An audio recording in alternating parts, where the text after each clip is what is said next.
Alright guys, we have completed an autopsy on the two dead bodies and looked into the evidence thoroughly. Have you questioned the suspects? Yes, I have. To get you off the suspects list, we need a sample of your DNA. Well, the thing is, we don't want to give a DNA sample to you. Why don't you go straight to jail then? You go. Sir, how can you slap, sir? How can you slap? You deal with him. Sir, how can she slap, sir? How can she slap? What's your name, son? It's for what? For what? For what? For what do what? you mean for what? It's for what?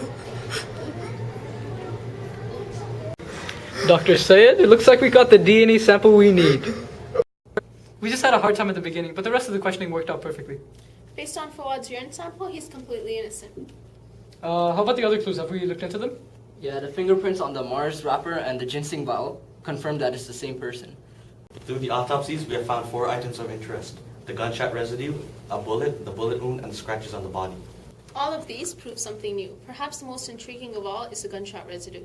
Gunshot residue, or GSR, is a mixture that is released by the gun pellet or explosive primer from a firearm. It is composed of burnt and unburnt particle and consists primarily of lead, antimony, and barium. We noticed a high concentration of lead ions as well as other metals inside the body we found in the manager's office, especially near his hands. This means he must have handled the gun right before he died.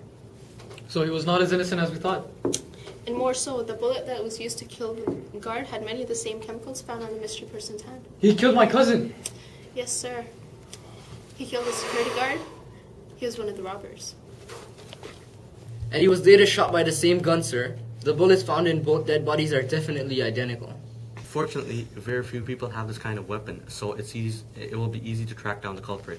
We also found scratches on his body, which confirmed the possibility of a struggle. After analyzing the scratches, we found 2 different DNA samples. One was the robber's, and the other one sent us on a wild goose chase. Whose was it? The manager himself. Manager? How do you know? Turns out the bank manager himself was not as innocent as we thought. About a decade ago, he was convicted for the possession of drugs. During his custody, we got a sample of his DNA. It's still in our records. That makes sense. So the bank manager and the robber struggled, ultimately resulting in the death of the robber by a gunshot. Exactly. But we didn't know that until we came across the next clue. When we examined the body, we tried to determine the distance between the shooter and the target. But when we examined it, we found that the distance was close, so it was a struggle turned into a murder. I see. And coming back to the glass gunshot, it's been confirmed that the shot went from inside out. This because when a bullet hits a glass, it creates what's called a shock wave. The result looks a lot like a spider web, because when a glass is hit by a bullet, it fractures. The end result is a small entrance hole and a large exit hole. And using this information, we figured the direction of the gunshot. Perhaps the manager shot the gun accidentally. Well, it seems like a good observation. Also, recall the footprint that we found outside the bank. I've looked into it myself and I found, well, putting such a deep imprint into the ground obviously requires a lot of force.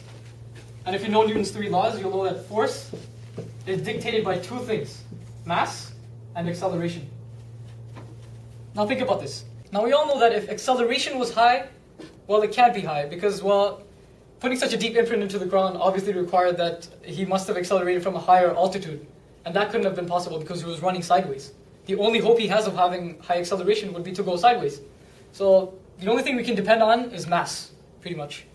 Mass is what's contributing to the high force.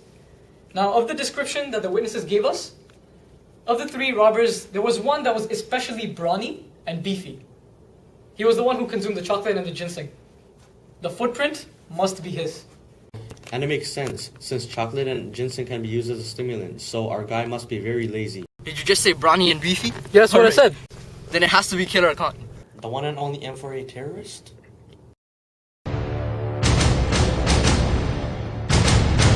Yeah, he's the one.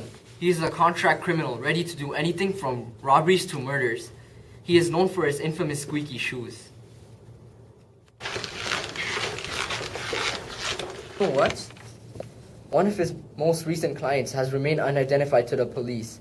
This client has asked Khan to do some of his dirty work. You must be talking about Don No.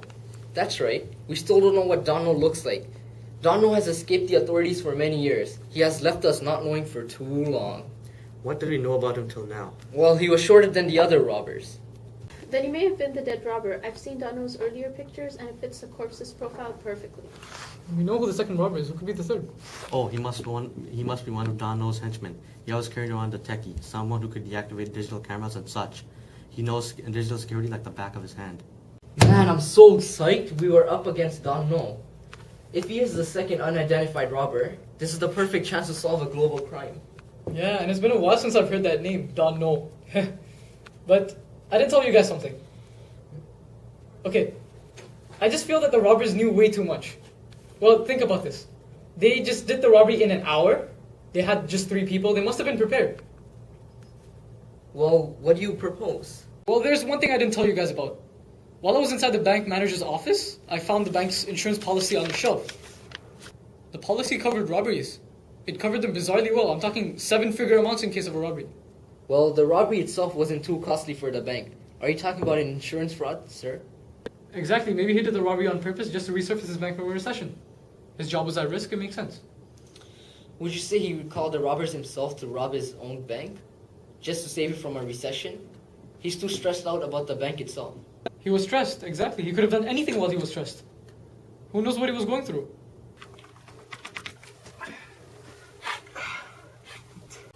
Wait a minute, I went through the manager's calling list and found a number that I could not identify. Maybe it was Don No's. That's what I think. Maybe he called Don No while he was stressed and told him to rob the bank. Maybe he himself gave him the plans to rob the bank. Because we can't escape one fact. The robbers knew way too much. Then why would the manager shoot the robber? He was high! What? What are you saying? Well, when we did the autopsy on the robber, we found remnants of cocaine. The robber himself showed no symptoms of this drug. Therefore, the stressed out manager was probably taking the drugs previously. So the manager was expecting the robbery? That's right. So was the manager all along. He will answer to us for his insurance fraud. Justice will be done.